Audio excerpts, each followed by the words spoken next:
Okay, so what if, like, instead of the end, a financial crash was actually a beginning?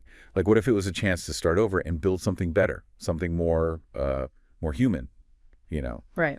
And I think that's kind of at the heart of this project we're looking at today, the Reef by Seychelles Labonte. Yeah. I mean, it's a very interesting question, right? Like, we see all this stuff happening in the world with like economic instability, climate change, all this, and it feels kind of hopeless sometimes.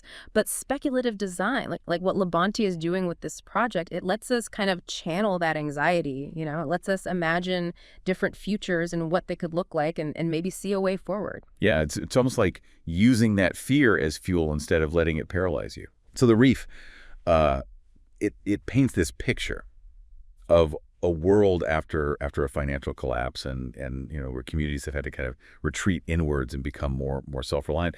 And for some reason, Labonte has chosen to set this new system in the Seychelles, of all places. Yeah. What do you think is behind that choice?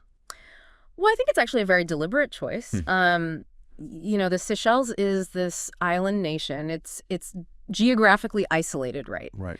So it makes it this really interesting test case, like a microcosm for exploring what a localized, resilient economy could look like without all the external pressures and influences. So it's almost like a living laboratory for this new way of doing things. Directly. I'm following you.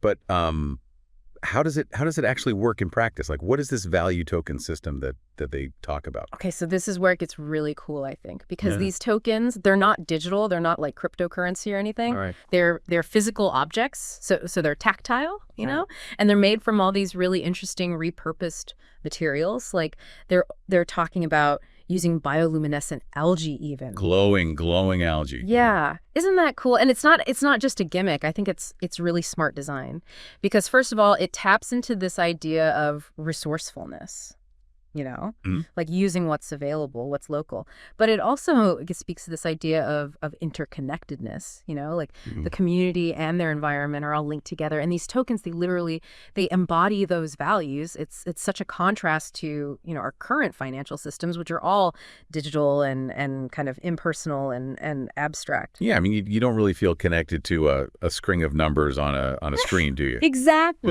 This is something tangible, something real. Right. It's interesting because I was reading about Labonte's process. How they came up with this whole thing, and they really went deep. Like they were researching cognitive science, economic theories, all sorts of stuff. And that's what makes it so compelling, I think. It's not just, oh, here's a cool idea. It's grounded in actual research and understanding of how things work. Right. Which gives it so much more weight. And then they managed to take all of that complexity and distill it down into these really powerful visual metaphors. Like they use diagrams and even surrealist imagery. And that's kind of what we try to do here, right? Yeah. Take these complex topics and find a way to make them engaging and understandable. So going back to the Reef for a second, I mean, it's a beautiful project. It's visually really striking, but it's not just a pretty picture, is it? Oh, definitely not. There's a deeper message here, isn't there? It's a provocation. It's asking us to look at the way we do things now and question whether it's really sustainable. Right. Can we build systems that are more resilient, more equitable, and more in tune with the natural world? Yeah, I do think it's interesting that Labonte, they're a 57-year-old a gender designer from the Seychelles. Like that in itself brings such a unique perspective to this whole conversation. Oh, absolutely. It reminds us that these questions about the future, they're not just being asked by, Silicon Valley tech bros or whatever. These are global questions, and there are diverse voices all over the world grappling with them. So as we kind of wrap up our deep dive into the Reef, I think the question we want to leave you with is what would a reef look like in your own community? Yeah. What alternative models could you imagine that would foster resilience and connection in your own corner of the world? Right. Thanks for joining us on Exploring Futures.